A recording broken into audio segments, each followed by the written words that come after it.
यह कहानी कैसे व्यक्ति के बारे में है जो खुद से ज्यादा दूसरों के लिए जीता था, जिसकी वजह से उसे किस किस परेशानियों का सामना करना पड़ा और वह इससे बाहर कैसे निकला। यह सब आज की कहानी में जानेंगे। कई बार लोग उसका मजाक उड़ाते, मजाक उड़ाने के बाद भी वह चुप ही रहता था। लोग उस लड़के का बहुत इस्तेमाल भी करते थे, उससे अपना काम निकलवा एक बार काम निकल जाने के बाद पूछते तक नहीं थे। वह लड़का दिन रात दूसरों के लिए पागल रहता था। बदले में उसके होने या नहीं होने से किसी को कोई फर्क नहीं पड़ता था।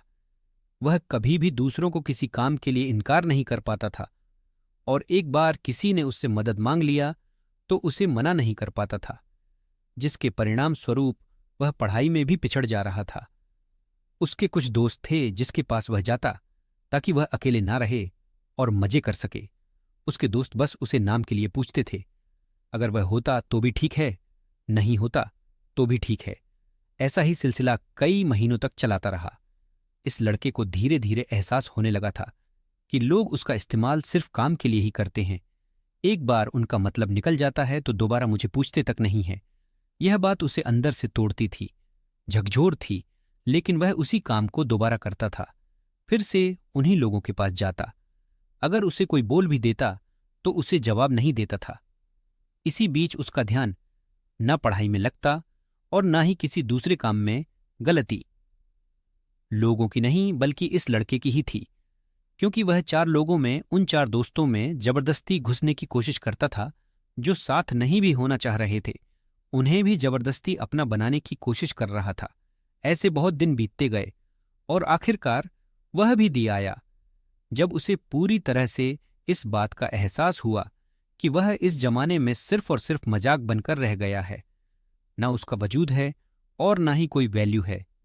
जिस दिन लड़के को इस बात का एहसास हुआ कि वह इस जमाने में मजाक बन के रह चुका है तो उसे बहुत बुरा लगता है और वह अकेले में कमरे को बंद करके खूब रोता है।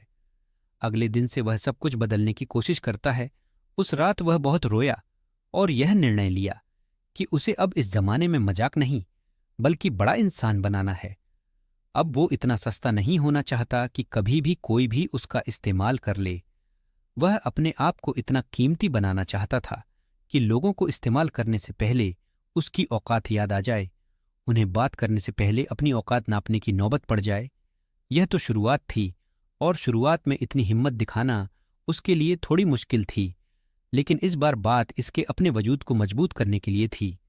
वह हिम्मत जुटाया, फैसला लिया कि अब मुझे कर दिखाना है। अगली सुबह से अब वह लोगों को देखना कम कर देता है। उन 4 दोस्तों में पहले जिसे इसकी जरूरत नहीं थी, अब वही इसकी कमी खलने लगती है। अब वह सिर्फ अपने पढ़ाई पर जोर डालता है, फोन को हाथ में रखना बंद कर देता है ताकि वह भटक न जाए। अब वह पूरी तरह बदल चुका होता है। उसको अब कोई काम के लिए बोलता तो वह पहले अपने काम देखता। अगर उसके पास पहले से ही कोई काम या जिम्मेदारियां होती तो वह सामने से मना कर देता है। अब वह ऐसी कोई गलती नहीं करता जो उसके वजूद को हिला दें। वह अपनी दिशा बदल चुका था, रफ्तार बढ़ा चुका था। उसने अपने आप को हर काम, हर सब्जेक्ट में परफेक्ट किया। जहां पहले उसे सिर्फ पास होने तक के नंबर चाहिए होते थे, अब वह 80 पर आने के बाद भी नाखुश था। उसका दिल और दिमाग अपने उसूलों पर चलने लगा था। अगर उसे अब कोई एक बार गलत बोलता तो वह उसे 10 बार गलत साबित करता था।